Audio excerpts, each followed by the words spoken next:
đây chứ đừng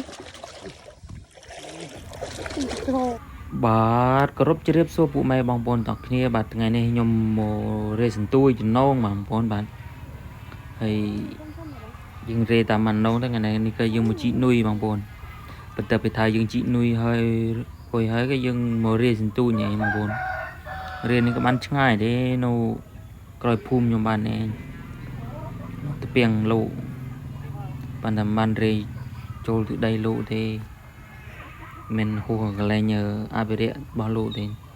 កខែទឹកឡើងចេះវាត្រីវាឡើងមកទៅតាមទឹកហ្នឹងបងប្អូនទៅបើថាយើងរេរួចហើយអុយហើយនេះចាប់ផ្ដើមដុតនុយបងប្អូន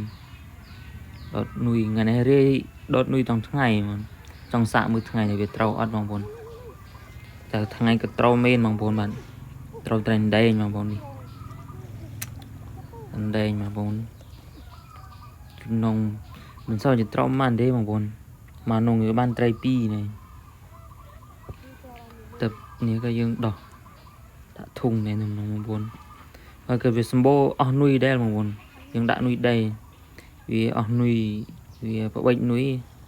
សម្បូរត្រីល្អិតត្រីចង្វាវាប្បិចនុយអស់មកនង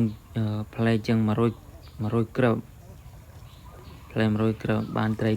2សោត្រូទេបងប្អូនខាងខ្ញុំនេះយ៉ាត្រីបងប្អូនយ៉ាត្រីយ៉ាងសម្បូរទេនេះក៏ចាប់តែយើងមើលដាច់មិត្តបងប្អូនត្រែនដែងវាដាច់មិត្តរបូតតែសារវាខំរាក់ដល់ពីទៅវារបូតត្រីអញ្ជួយយើងវារាំងចាស់ដែរបងប្អូនងេញវានេះចាស់ហើយវាបាន2ដែរបងប្អូនត្រែនដែង2